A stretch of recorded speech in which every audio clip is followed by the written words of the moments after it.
IPS gitu, IPS. Jadi pas pertama masuk kayak waduh teman-teman IPA Statistika. Masih ada kejutan-kejutan ke depannya. Jadi harus kita kuatin nih. ya mungkin. Oke, bismillahirrahmanirrahim. Assalamualaikum warahmatullahi wabarakatuh.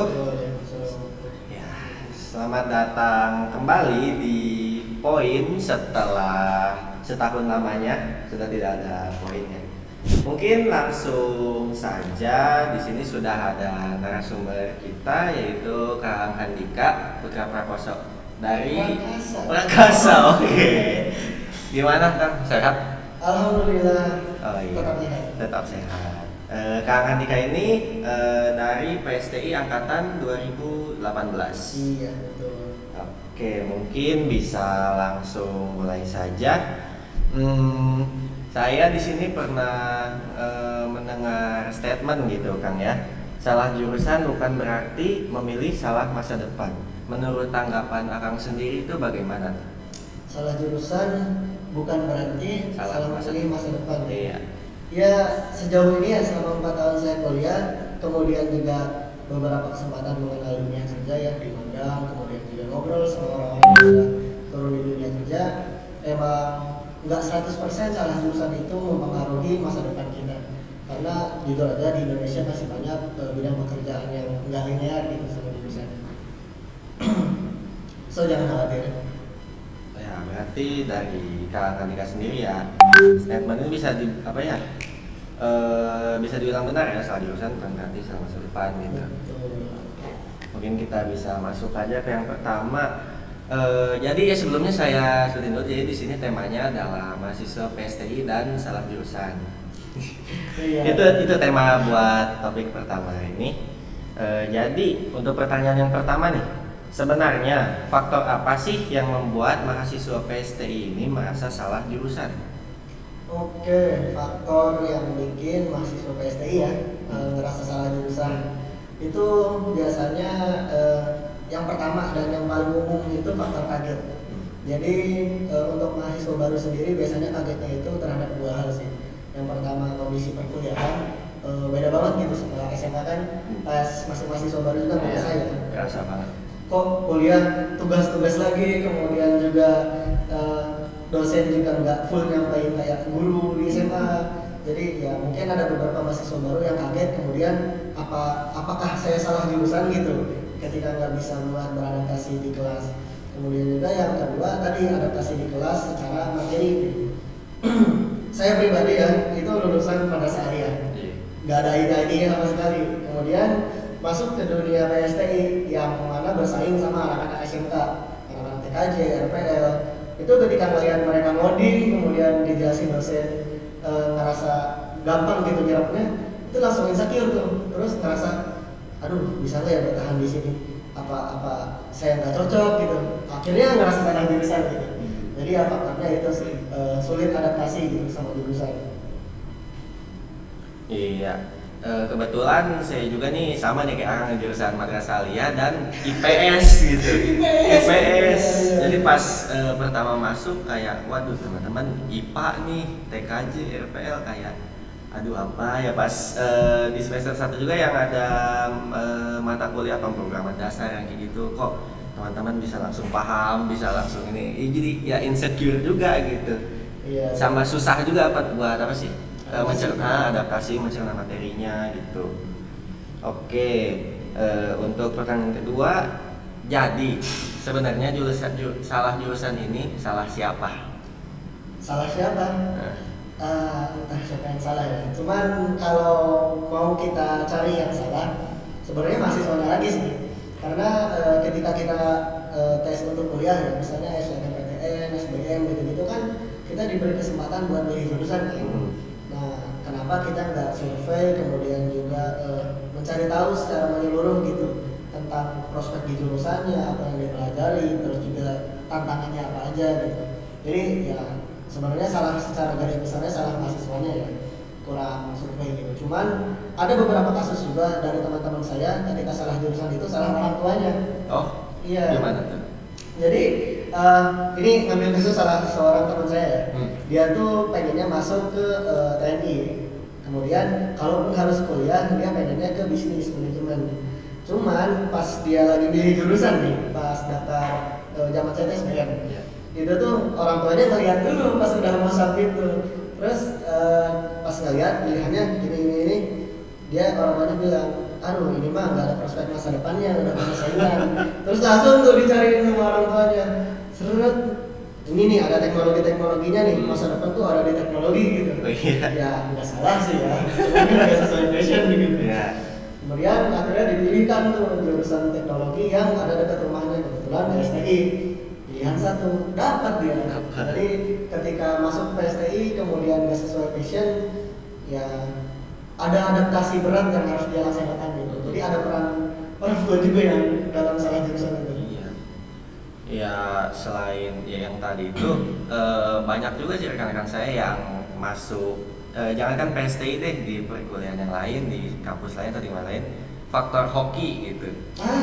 Iya, itu juga benar. Jadi kayak ya udahlah asal milih entah itu dari yang paling dekat dari rumah dia atau yang peluang masuknya banyak gitu, peluang masuknya gede, masuk aja keterima gitu. Jadi yang penting kuliah dulu, kedepannya ya jalanin aja gitu.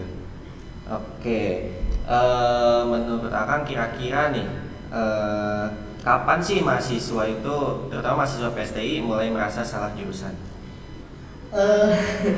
Ini bicara pengalaman aja ya. Dari saya dan juga beberapa teman saya gitu. Biasanya kebagi di 3 masa sih. Yang pertama itu masa setelah kaderisasi, habis Bukaku, habis Manpro. Ya. Kemudian yang kedua itu masa ketika di tengah-tengah perkuliahan, dan yang terakhir itu di masa-masa saya, di masa-masa akhir. Saya jabarin. Yang pertama masa-masa habis kaderisasi ya, habis pengenalan kampus. Nah, biasanya itu setelah mahasiswa baru mengenal kampus, terus masuk beberapa mata kuliah nih. Ya itu tadi yang kita alamin tuh di awal. Yeah. Aduh, kok gini perkuliahan, kemudian susah adaptasi. Terus ada juga beberapa kasus di mana saking enggak surveinya ya, terutama kita kan di IT, itu enggak survei bahwa kebutuhan komputer untuk anak IT itu emang agak berat ya. Berat. Nah, terus ngerasa ada kekurangan secara kalau komputer itu alat pendukung Iya, belajar ya? pendukungnya. Itu jadi ngerasa akhirnya salah jurusan. Kemudian ada juga tuh masa-masa di mana emang lagi hektik banget kuliah, kemudian juga mungkin ada kesibukan lain ketika kuliah, akhirnya kepenuhi oleh pikiran-pikiran negatif gitu. Iya. Sama akhirnya ngerasa salah jurusan juga. Dan yang terakhir ini yang lagi saya dan teman-teman saya alami ya, tahun 2018, ada beberapa yang tiba-tiba ngerasa salah jurusan ya gitu. Oh, gitu. Itu biasanya tuh ketika ini ngelihat lowongan pekerjaan setelah kita 4 tahun nih, ngerasa nggak ada yang difokusin gitu ketika kuliah ini. Kuliah cuma asal kuliah aja, kemudian ketika kita nyari lowongan, nyari lowongan pekerjaan, spesialisasi kita apa nih? Aduh, apa jangan-jangan selama ini gue kuliah cuma kuliah doang, aduh jangan-jangan gue salah jurusan nih. Nggak nemu gitu, mau kerja, mau nyari lowongan tadi itu kita bisa di bidang apa, akhirnya ngerasa salah jurusan lagi. Itu jadi emang tantangan salah jurusan itu bisa datang kapan saja dan ya harus kita atasi. Iya, kalau menurut Kang Adi kan tadi terbagi 3 masa ya, awal, tengah, akhir gitu. Ya, kalau saya pribadi sih baru ngerasain salah jurusan ya pertengahan semester 1 gitu. Jadi yang saya merasa banget salah jurusan tuh, saya kira saya masuk kuliah tuh nggak nemu matematika. Iya, ngehindarin matematika. Saya kira oke deh, masuk kuliah kita belajar teknologi aja, belajar kayak pengoperasian komputer bagaimananya. Pas di pengecekan KRS tuh yang jadwal-jadwal, kok ada matematika gitu. Jadi kayak agak berat sendiri gitu. Nah, terus pas udah mulai masuk perkuliahannya, mulai berat nih ini pertemuan tuh mulai berat. Jadi ya gitu, dari saya pribadi selaku yang masih bontot lah di sini, masih baru gitu. Berarti udah ngalamin matematika diskrit? Udah, di semester 2 udah ada matematika diskrit. Iya, masih ada satu lagi Pak, statistika. Masih ada kejutan-kejutan ke depannya. Jadi harus kita kuatin nih. Ya mungkin saya bakal mengalami masa kedua yang aku sebutkan tadi di pertengahan. Iya, semoga aja enggak ya. Ya amin lah. Untuk ini sih, untuk faktor lingkungannya sendiri apakah berpengaruh gitu?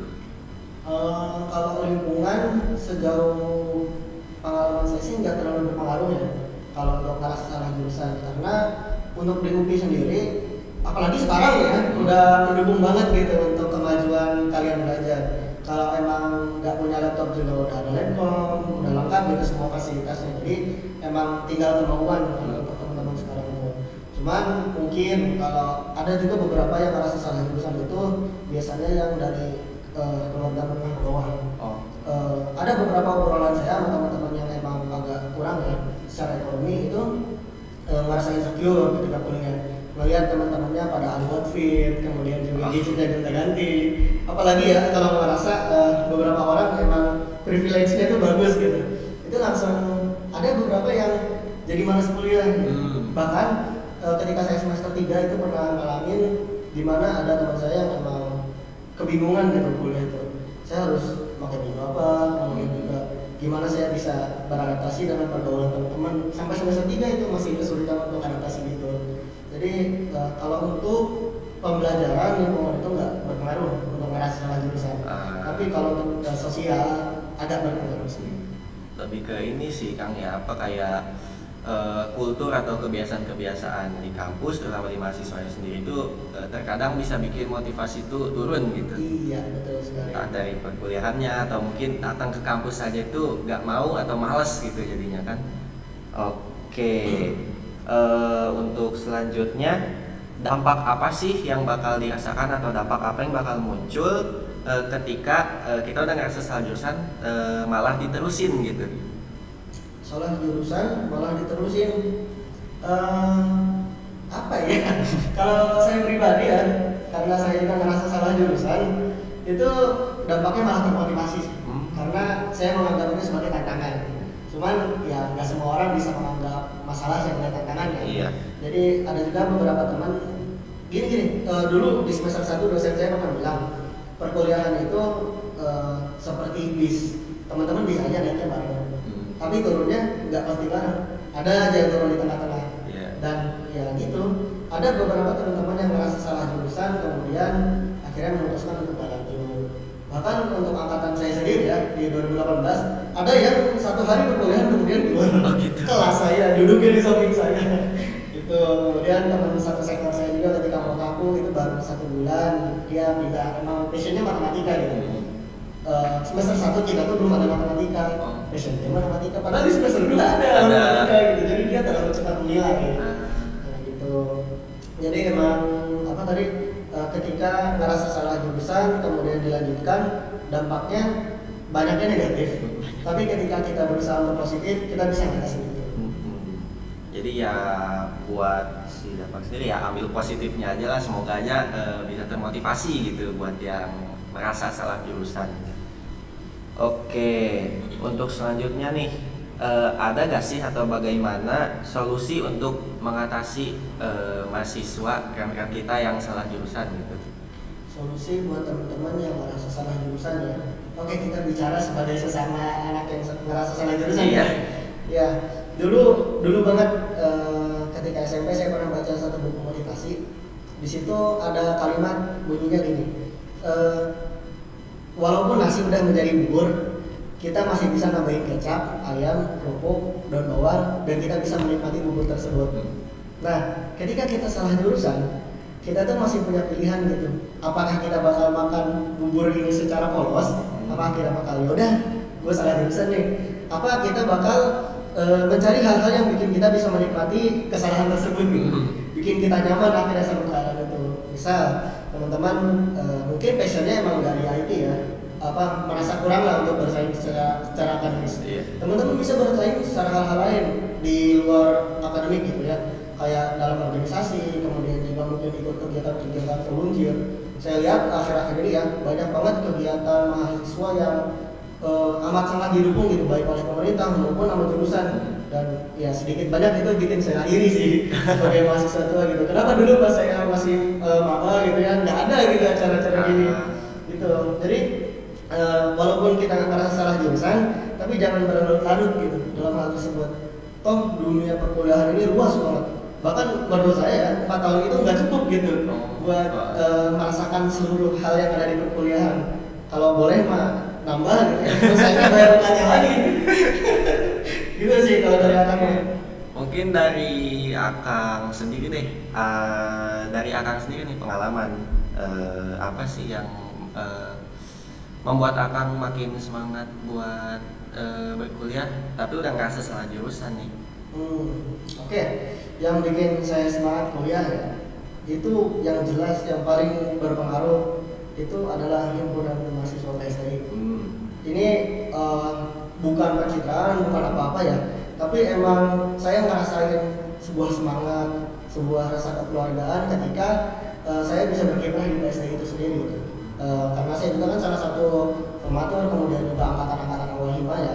Itu ketika saya nggak bisa bersaing secara akademik, saya ngerasa ada hal lain yang bisa saya lakukan untuk prodi gitu. Saya mungkin nggak bisa maju secara karya tulis, kemudian juga akademik saya pas-pasan, tapi ya saya bisa membantu prodi untuk mempersiapkan generasi penerus yang baik, kemudian juga bantu prodi untuk memperluas nama gitu ya. Kebetulan saya dulu di Kominfo, gitu. Jadi kemudian himpunan itu sendiri memberi saya kesempatan untuk mengasah skill saya di bidang desain, kemudian juga jadi desain videografi. Emang nggak sudah buat teman-teman yang fokus belajar, tapi dari situ saya ngerasain semangat lagi gitu buat kuliah. Dan ternyata ya nggak sesempit akademik doang gitu kuliah tuh, cuman tetap akademik juga penting gitu. Jadi kita harus mengimbangin kan. Gitu. Kalau dari saya yang jelas penyemangat nomor 1 saya sih Hima PSTI, karena nggak punya ayam juga. Ya kalau ayang mah bisa bilang bonus lah ya. Tapi nggak dapat bonusnya. Mungkin belum waktunya kan. Oh iya sih. Ada waktunya ada. Semoga pas wisuda Pak udah punya pendamping. Amin. Semoga ada yang duduk di bangku ini menemani Akang. Iya, siap. Mungkin dari Akang nih, ada nggak sih tips and trick nih buat mahasiswa yang salah jurusan, atau mungkin buat mahasiswa baru yang masih milih-milih PSTI ini, gimana sih biar gak ngerasa salah jurusan, itu tips and triknya? Oke, untuk mahasiswa baru ya secara umum nih biar nggak salah jurusan, itu yang jelas emang analisis ya. Kita harus cari tahu terlebih dahulu nih tentang prodi yang kita pilih. Nah, ketika adik-adik memilih PSTI, itu teman-teman bisa ngecek nih di himpunan IG-nya Hima PSTI, kemudian juga di websitenya PSTI. Teman-teman bisa mencari informasi tentang PSTI lebih dalam.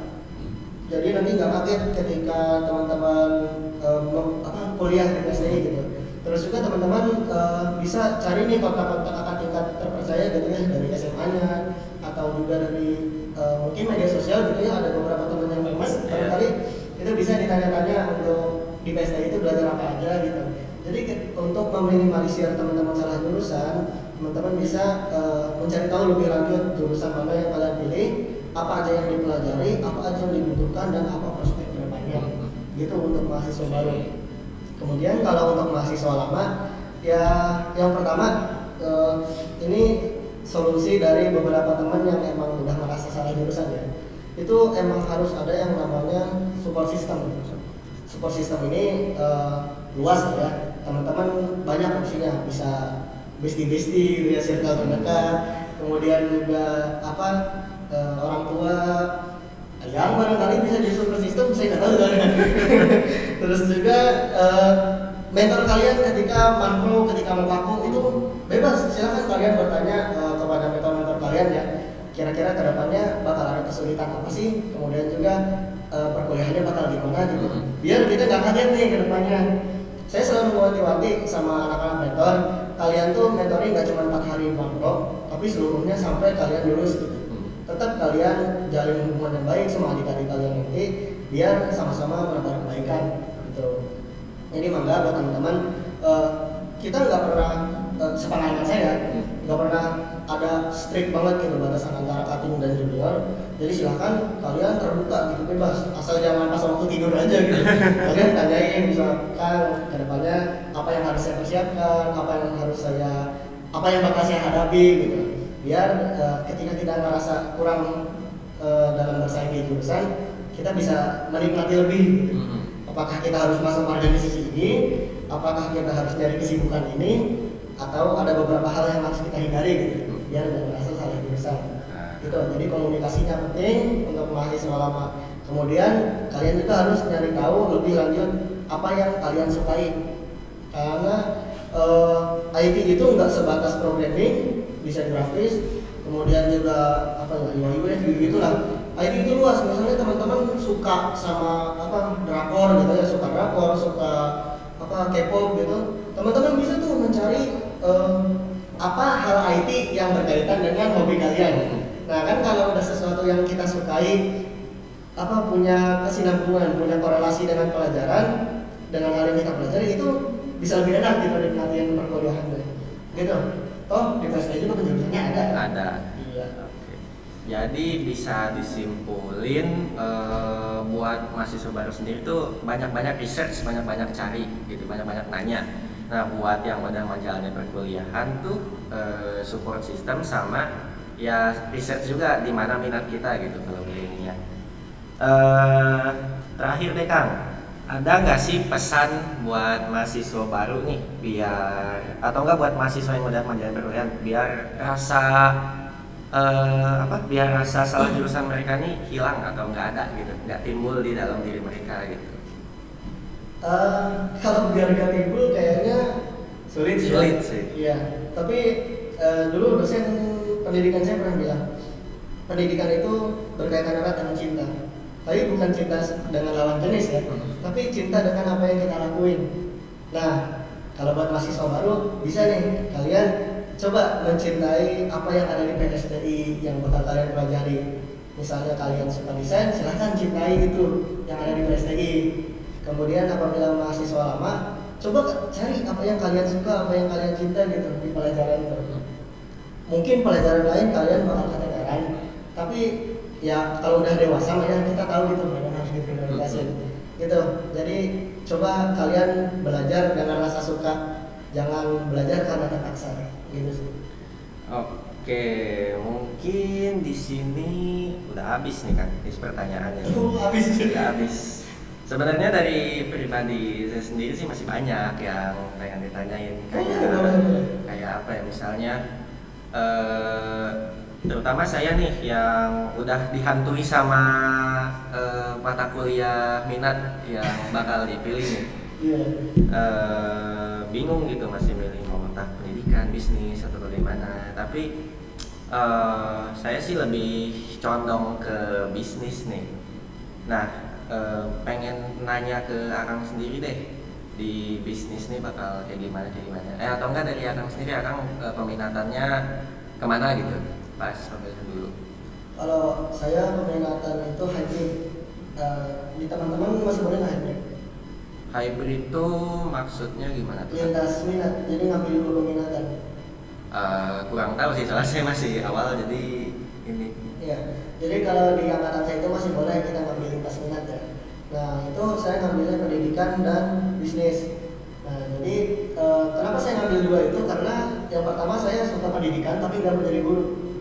Jadi saya emang cuma suka interaksi, kemudian juga melihat dunia pendidikan. Tapi karena saya nggak mau guru, saya mencari hal lain. Akhirnya saya tertarik di bidang mentoring.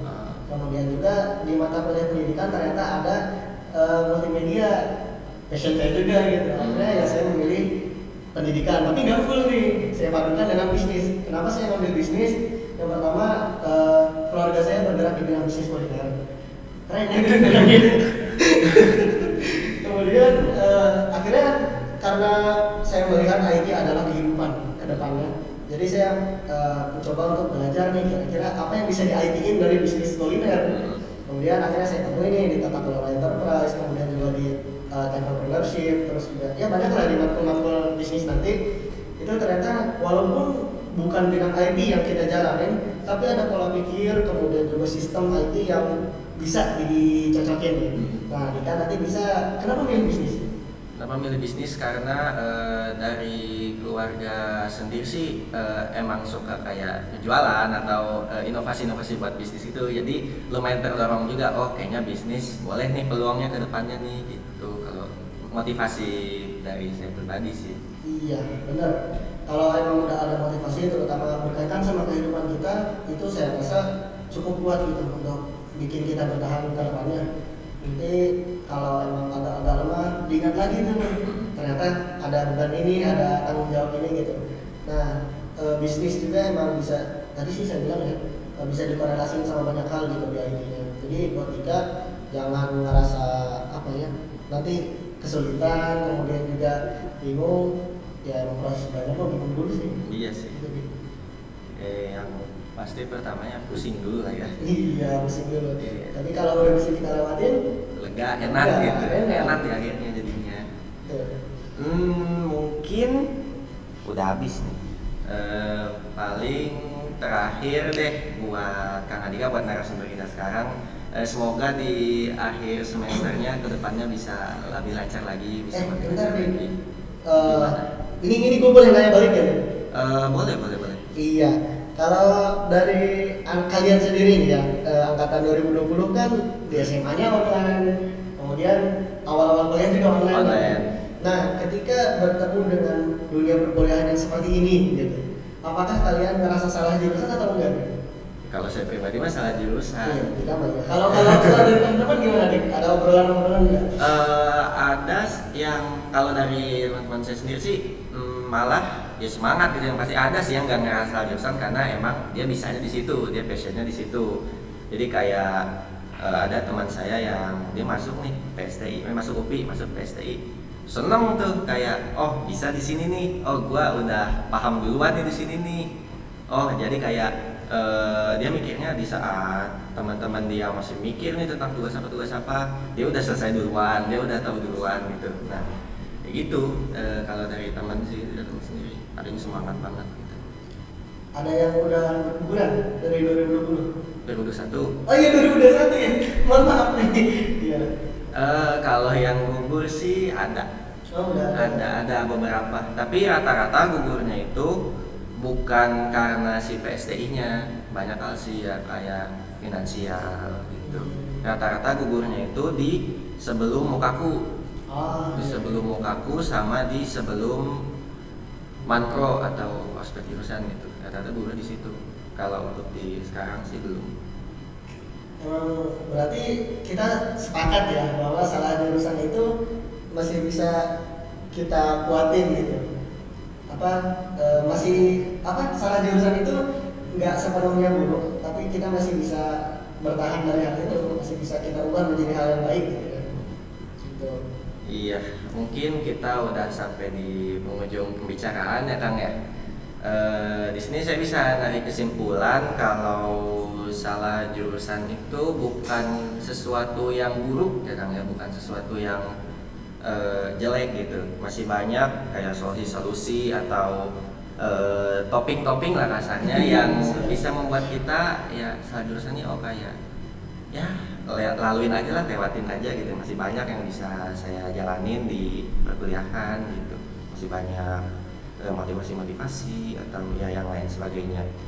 Mungkin untuk poin kita kali ini dicukupkan saja. Terima kasih buat Kang Andika udah bisa hadir ya di poin kita ini. Dicukupkan saja. Bila taufik wal hidayah. Wassalamualaikum warahmatullahi wabarakatuh. Waalaikumsalam warahmatullahi wabarakatuh.